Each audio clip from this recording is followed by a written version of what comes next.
बिस्मिल्लाहिर्रहमानिर्रहीम। आज की वीडियो में हम cotton paste and there management को डिस्कस करेंगे। डिफरेंट पेस्ट हैं कॉटन के जो उनमें इन्फेस्टेशन कॉज करते हैं, जिनमें थ्रिप्स हैं, जैसिड हैं, white flies, mealybugs, red cotton bug, dusky cotton bug, pink bollworms and American bollworms. सबसे पहले कॉटन देखें तो ये बिलोंग करती है फैमिली मालवासी से। कि डिफरेंट डोमेस्टिक स्पीशीज़ है कॉटन की, लाइक अमेरिकन कॉटन जी डॉट हर्स्टियम यानी गॉसिपियम हर्स्यूटम, और एशियन कॉटन में आ जाती है जी डॉट हर्बेशियम। कॉटन के पेस्ट हैं डिफरेंट ऑर्डर से बिलोंग करते हैं और इनकी डिफरेंट फैमिली, जैसे थ्रिप्स है वो थाइसोनोप्टेरा से बिलोंग करता है, family Thripidae. White flies Hemiptera से बिलोंग करते हैं, mealybug, red cotton bugs, dusky cotton bugs all belongs to the order Hemiptera, and the pink bollworms and American bollworms belongs to the order Lepidoptera. सबसे पहला pest आ जाता है cotton jassid. ये serious sucking pest है cotton का, जो attack करता है जून जुलाई में। इसकी वजह से जो लीव्स हैं कॉटन के वो कर्ल हो जाते हैं, येलोइश हो जाते हैं और ड्राई होके शेड हो जाते हैं। इसे हम हॉपर बर्न्स भी कहते हैं। मैनेजमेंट में देखें तो प्रीडेटरी बग्स हैं, जैसे कि पायरेट बग्स हैं, लेडी बर्ड बीटल्स, स्पाइडर्स। ये सारे इनके नेचुरल एनिमीज़ हैं जो जेसिड के ऊपर अटैक करती हैं। इसके अलावा ग्रीन लेसविंग्स हैं, ये भी इसके हर स्टेज के ऊपर प्रीडेटर्स हैं। In their culture control, cultivation को क्लीन करना चाहिए, एक्सेसिव यूज़ ऑफ फर्टिलाइज़र से अवॉइड करना चाहिए है। इसके अलावा कॉटन को हमें 15 अप्रैल से 31 मई तक ग्रो करवाना है ताकि हम जेसीड के अटैक से बच सकें। In their chemical controls, different insecticides हैं जिन्हें यूज़ किया जाता है फॉर कॉटन जैसिड, जिनमें इमिडाक्लोप्रिड एंड एसीफेट आ जाते हैं। Second pest is a cotton thrip. It is the smallest pest of all the cotton insect pest.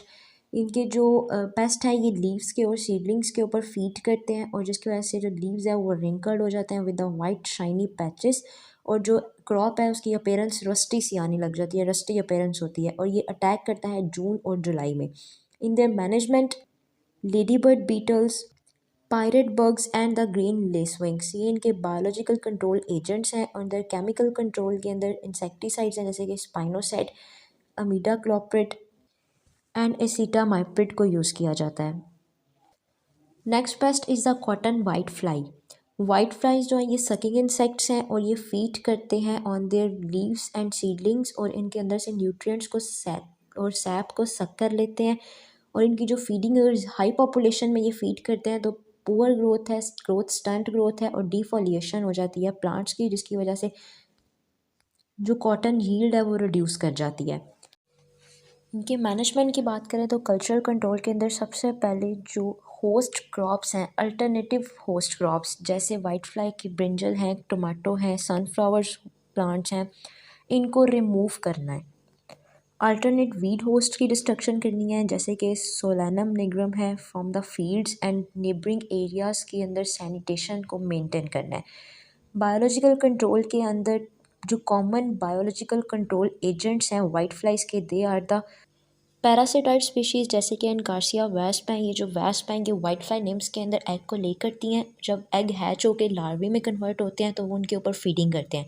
इसके बाद जब एज एडल्ट वो इमर्ज होते हैं तो वो ज़्यादा वाइट फ्लाइज के ऊपर फीड करते हैं और उनको किल कर देते हैं। इन दर केमिकल कंट्रोल एसिटामाइप्रिड एंड अमीडाक्लोप्रिड को यूज़ किया जाता है एज एन इंसेक्टिसाइड्स। नेक्स्ट है कॉटन मिलीबग। कॉटन मिलीबग जो है ये प्लांट्स को और सीडलिंग्स को डैमेज करता है बाय सकिंग देयर सैप, और उसमें से न्यूट्रिएंट्स को ले लेता है और इनके अंदर हैवी इन्फेस्टेशन कॉज करता है by stunting and distortion of their leaves. Leaves जो हैं वो येलो ब्राउनिश हो जाते हैं और फॉल कर जाते हैं।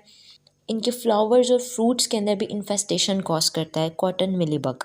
नेचुरल एनिमीज़ के अंदर सेवरल पैरासाइट स्पीशीज़ आ जाती हैं। इसके अलावा प्रीडेटर्स हैं, जैसे कि लेडी बर्ड बीटल्स हैं, लेसविंग लार्वी हैं, जो कि उनके एग्स के ऊपर फीड करते हैं और उनको डिस्ट्रॉय कर देते हैं।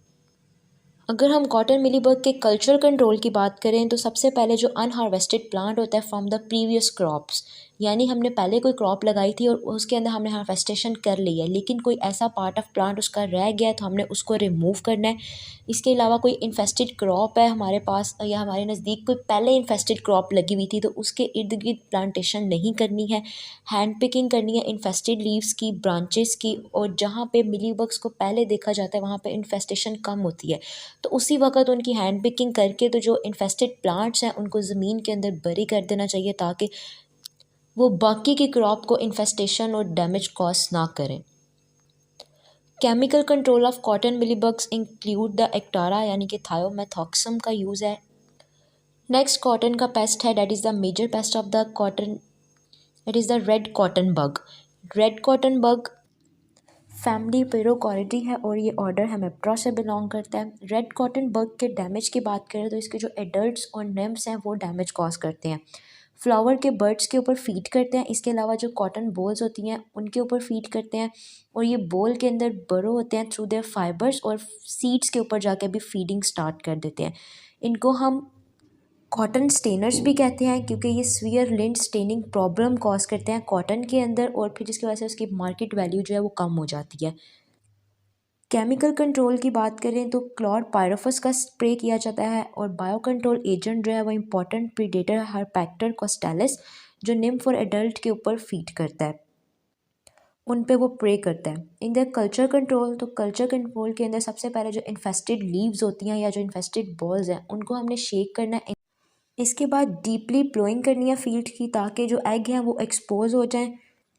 नेक्स्ट है डस्की कॉटन बग। जो डस्की कॉटन बग है ये रिप्रोडक्टिव पार्ट्स ऑफ प्लांट्स को डैमेज करता है बाय सकिंग देयर सैप। इसके अलावा ये इमेच्योर सीड्स के ऊपर भी डैमेज करता है कॉटन के, और जो कॉटन के सीड्स इमेच्योर जब वो उस पर फीड कर लेता है तो उसके नतीजे में क्या होता है कि वो जो सीड्स हैं वो पक नहीं सकते सही, वो do not Ripon and remain light weight, जिसकी वजह से जो कॉटन की क्वालिटी है वो ख़राब हो जाती है। कंट्रोल के अंदर वही बात कि जो हमने अल्टरनेट होस्ट प्लांट्स हैं जैसे कि ओकरा है इसको रिमूव करना है before plantation of the main crop. इसके अलावा जो निम्स और एडल्ट्स हैं उसको कलेक्ट करके एक वेजल के अंदर डालना है विद द कैरोसिनाइड वाटर और क्लोरपाइरिफॉस का स्प्रे करना है। पिंक बोलवर्म्स जेलिशिडे फैमिली से बिलोंग करते हैं विद द ऑर्डर लेपिडोप्टरा। जो पिंक बोलवर्म्स होते हैं इनके एडल्ट्स जो टाइनी ग्रे मॉट्स होते हैं और इनके जो लार्वी होती हैं वो वाइटिश होते हैं with the pink bands on their dorsum and 8 pair of legs होती है इनके पास। इनके जो लार्वीज होते हैं वो 1/2 इंच के होते हैं और जो लार्वी हैं वो बोल्स के अंदर बरो करते हैं थ्रू देयर लिंट और फीड करते हैं सीड्स के ऊपर, जिसके नतीजे में जो लिंट है वो कट हो जाती है और स्टेन्ड हो जाती है, इसीलिए इन्हें कॉटन स्टेनर भी कहा जाता है और क्वालिटी लॉस हो जाता है कॉटन का। इसके अलावा ये बर्ड्स के ऊपर इमेच्योर बॉल्स के ऊपर फीड करते हैं, उन पे अटैक करने से जो इमेच्योर बॉल्स होते हैं वो गिर जाते हैं। पिंक बोलवर्म के बायोलॉजिकल कंट्रोल की बात करें तो release of egg parasitoids Trichogramma species है, इसके हमने एग्स को रिलीज़ करना है क्योंकि इनके जो फिर लार्वी हैच होंगे और वो फीड करेंगे पिंक बोलवर्म्स के ऊपर। कल्चर कंट्रोल करने के लिए सबसे पहले हमने जो कल्टीवेशन करनी है वो क्लीन करनी है। Destruction of the previous residues crops को हमने डिस्ट्रॉय कर देना है। डीपली प्लोइंग करनी है ताकि जो हाइबरनेटिंग लार्वा या प्यूपा होता है उसको एक्सपोज किया जा सके। लेट सोइंग ऑफ क्रॉप से हमने अवॉइड करना है and acid delinting of cotton seeds. Chemical control के अंदर ट्राई सुपर का स्प्रे करना है for the destruction of the pink bollworms. Next pest of the cotton is the American bollworm जो कि नक्टिडी फैमिली से बिलोंग करता है, ऑर्डर लेपिडोप्टरा। ये जो बोलवर्म्स होते हैं ये सर्कुलर बोर होल्स कॉज करते हैं। इनकी जो रिकॉग्नाइजेशन है कि वो क्रॉप को किस तरह का डैमेज कॉज करते हैं, that is the circular bore holes. जैसे एक साइड पे पिक्चर है, इसके अंदर बोल्स के अंदर होल्स हैं और ये फीडिंग इंजरी कॉज करते हैं। इसके बाद जो सिंगल लार्वा है इसका वो 30 to 40 बोल्स को डैमेज कॉज कर सकता है। Biological control same as it is pink bollworm की तरह है कि हमने ट्राइकोग्रामा स्पीशी के जो एग्स हैं पैरासिटाइड होते हैं इनको रिलीज़ करना है at the 15 days interval and 3 times। इसके अलावा क्राइसोपर्ला कार्निया यानी कि जो कॉमन ग्रीन लेस विंग्स हैं इनके एग्स को भी रिलीज़ किया जाता है for the destruction of the American बोलवर्म्स।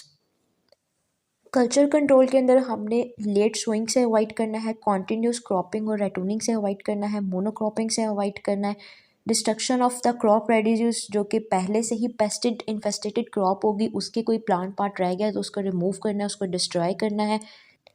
And we should avoid the extended period of the crop growth by continuous irrigation patterns. In the chemical control, Proclaim is an insecticide that is used for the American bollworm.